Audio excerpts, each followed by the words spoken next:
Hello students. तो आज हम लोग बात करने वाले हैं क्लास 10th रियल नंबर्स की बात करेंगे। ठीक, सीबीएसई आईसीएसई दोनों बोर्ड के लिए इम्पोर्टेंट होगा और आप प्लेबैक स्पीड को कर लीजिए 1.5, इससे कोई दिक्कत भी नहीं होती है और वीडियो जल्दी फिनिश भी हो जाता है।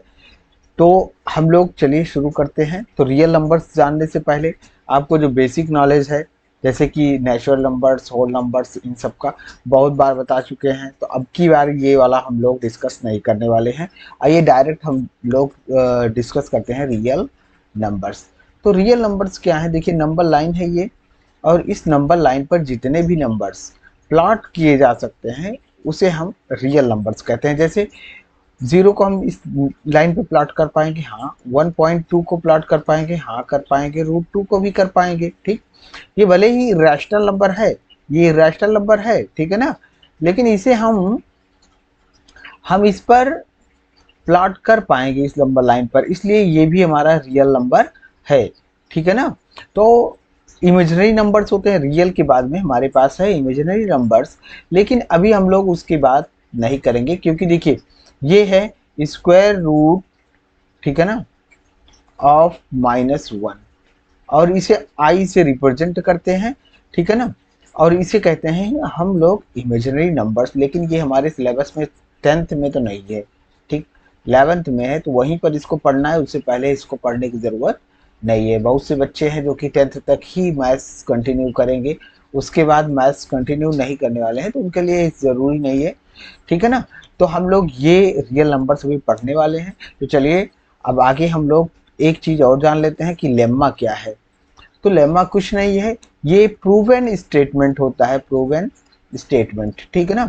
ये यानी कि पहले से ही प्रूव्ड स्टेटमेंट होता है, जिसका यूज क्या होता है? यूज्ड फॉर, ठीक, used to prove, used to prove other statement, ठीक है ना। यानी कि इसका यूज करते हैं हम अदर स्टेटमेंट को प्रूव करने के लिए, हम लोग इसका यूज करते हैं। पहले से ही प्रूव स्टेटमेंट होता है, उसे हम कहते हैं लेमा, ठीक, ठीक है ना। तो चलिए अब देखते हैं हम लोग HCF। HCF देखिए क्लास 7th में भी पढ़ाया जाता है, निकालने का तरीका, ठीक। क्लास 6 में भी किसी किसी बोर्ड में है, जैसे सीबीएसई में तो नहीं, लेकिन आईसीएसई में क्लास 6 में भी HCF फाइंड करने वाला है, 7th में सीबीएसई में। तो कुल मिला के हमको इससे पहले भी पढ़ाया जा चुका है, लेकिन अभी जो क्लास 10th में हम लोग करने वाले हैं वो हम लोग करेंगे यूक्लिड डिवीजन लेम्मा के थ्रू, ठीक। तो ये एक एल्गोरिदम है, उस एल्गोरिदम को फॉलो करना है, ठीक। लेकिन अब हम एल्गोरिदम याद करें कि क्या याद करें, तो आइए चलते हैं, पहले समझते हैं कि हम लोग करेंगे कैसे। तो देखिए, अगर हमें 10 और 15 इन दोनों का HCF फाइंड करना होता है, तो आइए समझते हैं कि कैसे फाइंड करेंगे। तो जो इसमें छोटा नंबर है, अपने जस्ट बड़े वाले नंबर को डिवाइड करो इस नंबर से, ठीक है ना। इस सबसे छोटे वाले नंबर से उससे जस्ट बड़ा वाला जो नंबर है उसको डिवाइड करो, ठीक। ये हमने 10 से डिवाइड किया, 10 वन टाइम जाएगा यहाँ पर, और ये बच जाएगा 5, ठीक। ये 5 यहाँ पर रिमाइंडर बचा है, क्या बचा है? रिमाइंडर। डेसिमल में नहीं इसको डिवाइड करना है, बस रिमाइंडर जैसे बचे, ठीक। इसी रिमाइंडर से इस डिवाइजर को डिवाइड करो, ठीक। अब डिवाइड किया हमने, यहाँ पर 10 आ गया, ये कट गया, रिमाइंडर 0। तो जिस नंबर से डिवाइड करने पर, किस नंबर से डिवाइड करने पर हुआ था? 5 से डिवाइड करने पर रिमाइंडर हमारा 0 हो जा रहा है, तो हमारा जो HCF आ जाएगा, HCF ऑफ 10, 15 इक्वल्स टू क्या हो जाएगा? 5। जिस नंबर से डिवाइड करने पर ये हमारा रिमाइंडर 0 आया, वही नंबर हमारा आंसर हो जाएगा। ध्यान देना है कि एक क्वोशंट हमारा आंसर नहीं है, ठीक है ना। तो इस क्वेश्चन को आंसर में नहीं लेना है, जो डिवाइजर है जिससे डिवाइड करने पर हमारा रिमाइंडर 0 आया था वही हमारा आंसर होगा। एक HCF और फाइंड करते हैं, जैसे कि 10 और 20 और यहाँ पर 60, ठीक। इसका HCF फाइंड करते हैं। तो सबसे पहले हम लोग किससे डिवाइड करेंगे? 10 से डिवाइड करेंगे 20 को, और ये 2 टाइम्स में ही कट जाएगा, यहाँ पर रिमाइंडर 0 आ गया, ठीक। अब देखिए 10 से डिवाइड करने पर 0 आया, तो HCF ऑफ 10, 20 का जो HCF आया वो हमारा 10 आया। अब जो आंसर आया है 10, उसी 10 से डिवाइड करेंगे बचे वाले नंबर 60 को भी। ठीक, तो 10 से डिवाइड किया हमने और ये आ गया 6 टाइम्स गया और ये रिमाइंडर फिर से 0 आ गया। यानी कि ये HCF जो आएगा हमारा HCF ऑफ 10, 20, 60 इक्वल टू क्या हो जाएगा 10 हो जाएगा, 6 आंसर नहीं होगा। अब देखिए एल्गोरिदम क्या है, एल्गोरिदम यहाँ पर आइए समझते हैं। तो देखिए एक दूसरे नंबर से लेके हम समझने की कोशिश करते हैं। जैसे 56 है, 56 को हमने ये 4 से डिवाइड करना है, चलो करते हैं। तो 4 से डिवाइड किया, 4 1 ज़ा 4, 1 बचा 6, 4 4 ज़ा 16 कट गया। ठीक, तो अगर हम ये 56 पाना है तो रिमाइंडर थ्योरम में भी आपने शायद पढ़ा ही होगा क्लास 9th में कि किससे किससे इसको मल्टीप्लाई करेंगे। तो ये है हमारा b। ठीक, अगर हम इसको a ले लेते हैं, ये हमारा a है और ये b है, ठीक, और ये q है और ये क्या है r है। ठीक, तो हम इसको कैसे लिख सकते हैं, देखो 56 हमको कैसे मिलेगा, 56 मिलेगा 4 इंटू ये जो हमारा क्वेश्चन आया था और प्लस रिमाइंडर। ठीक, इसी तरह से मिलेगा। अब एल्गोरिदम जो हमारा कौन सा किसकी एल्गोरिदम है, यूक्लिड डिवीजन एल्गोरिदम। आइए इसको लिखते हैं कैसे होगा। तो a, अगर ये a है तो a इक्वल टू क्या हो जाएगा b q प्लस r। यही है एल्गोरिदम इसका, और हमको इस फॉर्म में लिखना होगा। तो कैसे लिखेंगे, ठीक, अब यहाँ पर इस एल्गोरिदम में ध्यान ये देना है कि पहले हमें b लिख लेना है। ठीक, यानी कि डिवाइजर को पहले लिख लेना है और q को क्वोशंट को बाद में लिखना है। देखिए 3 इंटू 4 करेंगे तब भी 12 आएगा, 4 इंटू 3 करेंगे तब भी 12 आएगा, कोई फर्क नहीं पड़ता है, कम्यूटेटिव प्रॉपर्टी फॉलो करता है मल्टीप्लिकेशन। लेकिन यहाँ पर एल्गोरिदम लिख रहे हैं इसलिए हमें q को बाद में ही लिखना है, और जहां पर रिमाइंडर हमारा 0 आ जाता है वही वाला b जो होगा कोफिशिएंट, q का कोफिशिएंट जो होगा वही हमारा क्या हो जाएगा, वही b हमारा आंसर हो जाएगा। ठीक, अब मतलब आंसर का मतलब HCF हो जाएगा। आइए करके देखते हैं, इस तरीके से शायद समझ ना आए। ठीक, अब एक नंबर ले लेते हैं 39 और कॉमा कॉमा ले लेते हैं, दो नंबर 117। ठीक,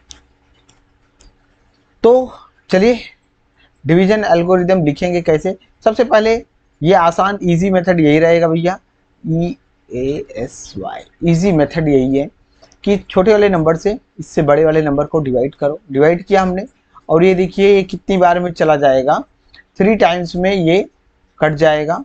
ठीक, कट गया। अब इसका एल्गोरिदम लिखिए, यहाँ पर रिमाइंडर क्या आ गया, 0 आ गया। ठीक, तो बस अभी a की वैल्यू क्या है, ये हमारा जो एल्गोरिदम है a equal to b q plus r है। ठीक, तो a यानी कि 117 इज इक्वल्स टू क्या हो जाएगा हमारा, पहले हमें b को लिखना है 39 इंटू फिर क्वोशंट को लिखना है 3 प्लस r की वैल्यू 0। ठीक, r की वैल्यू 0 आ गई है तो b ही हमारा आंसर होता है। तो हमारा HCF क्या आ जाएगा 39। हमने भी बताया था कि जहां पर रिमाइंडर 0 आ जाए, जिस नंबर से डिवाइड करने पर रिमाइंडर 0 आया था वही हमारा आंसर होगा। ठीक, HCF कितना आ जाएगा 39 इस वाले से भी। अब इसी से देख कर लिख देने में आसान होगा। एक क्वेश्चन और लेते हैं, ठीक, और फिर आपको वो करके दिखाते हैं, ठीक है ना। तो यहाँ पर थोड़ा से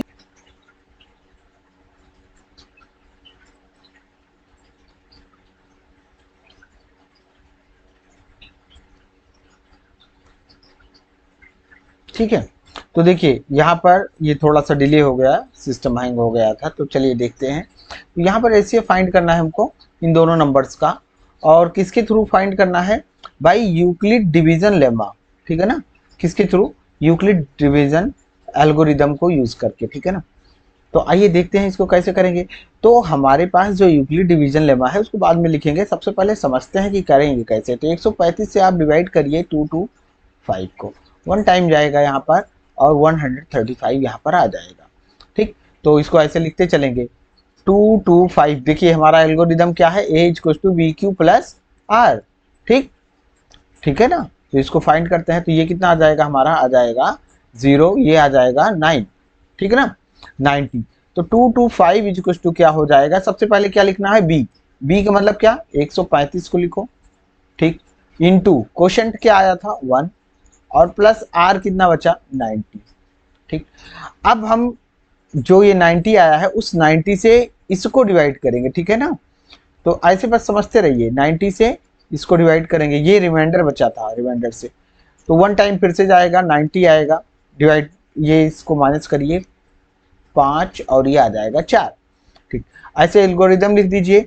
आपकी यहाँ पर बी के प्लेस पर क्या है 135, यहाँ पर भी देख लीजिए 135 ही है, इज इक्वल्स टू सबसे पहले क्या लिखेंगे, सॉरी ए के प्लेस पर क्या है 135, ठीक। तो यहाँ पर बी के प्लेस पर क्या है 90, तो 90 इंटू इंटू क्या 1 प्लस रिमाइंडर कितना बचा है 45, ठीक। अब हम लोग 45 से डिवाइड करेंगे जो ये नंबर था हमारा, इस वाले नंबर को, ठीक। और एल्गोरिदम लिखते जाएंगे, 2 टाइम्स जाएगा ये और रिमाइंडर यहाँ पर 0 हो जाएगा, ठीक है ना, रिमाइंडर क्या आ गया 0। यहाँ पर एल्गोरिदम भी लिख दीजिए, ए के प्लेस पर क्या है 90 इज इक्वल टू पहले बी लिखना है यानी कि 45 इंटू में 2 प्लस 0, जहाँ पर रिमाइंडर 0 हो जाता है वही वाला बी जो होता है बी की प्लेस पर वो हो जाता है हमारा एचसीएफ। तो एचसीएफ क्या आ जाएगा हमारा, आ जाएगा 45। और जो हमने इजी मेथड बताया था उससे क्या होता है, जिस नंबर से डिवाइड करने पर रिमाइंडर 0 आ गया था वही हमारा क्या होता है एचसीएफ होता है, ठीक। तो अब हम रिकमेंड करेंगे कि आप इसको रफ कॉपी में लिखिए, रफ में, और यहीं से देख देख कर क्या कर दीजिए, ये एल्गोरिदम लिख दीजिए। अब एल्गोरिदम लिखते समय कुछ स्टेप्स को भी लिखना है, कुछ नहीं करना है, इसमें ही बार बार लिखना है कि यहाँ पर क्या है, यहाँ पर देखिए जिससे डिवाइड कर रहे हैं वो छोटा है जिसको डिवाइड कर रहे हैं उससे, ठीक है ना। यानी कि जो डिवाइजर है वो डिविडेंड से, अंदर वाले को डिविडेंड कहते हैं, इसको डिवाइजर कहते हैं, इसको क्वोशंट कहते हैं, इसको रिमाइंडर कहते हैं। तो जो डिविडेंड है वो बड़ा है डिवाइजर से, ये लिखना है, और उसके बाद में हर स्टेप में लिखना है कि रिमाइंडर अभी 0 नहीं हुआ है इसलिए हम कंटिन्यू करेंगे ये प्रोसेस, ठीक है ना। बस ऐसे लिखते जाना है, 45 इसका आंसर आ गया, ठीक है। तो ये हो जाएगा एचसीएफ। इसी तरीके से हमको एचसीएफ फाइंड करना है। मुझे उम्मीद है कि ये समझ में आ गया होगा। अगली वीडियो में हम लोग यूनिट प्लेस पर 0 वाला क्वेश्चंस करेंगे। Okay, thank you very much.